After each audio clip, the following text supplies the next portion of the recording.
In this video, we restore 1972 Datsun 240Z. Enjoy the video.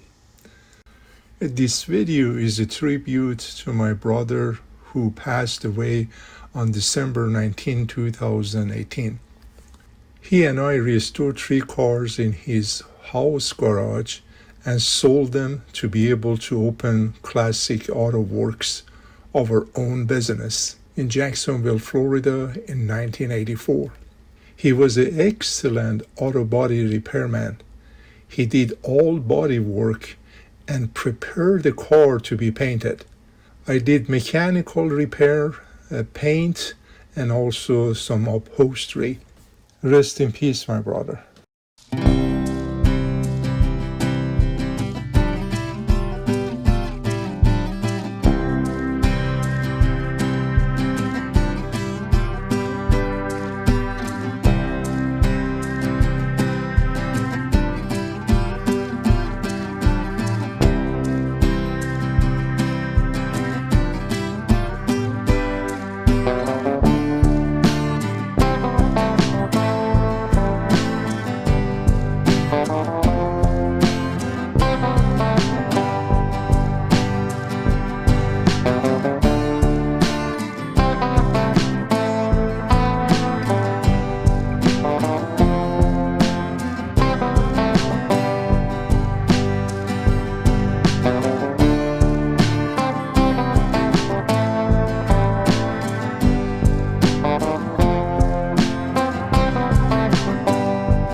If you're interested to see more videos like this, feel free to subscribe to my channel and you will be notified when a new video being uploaded. You have a great day.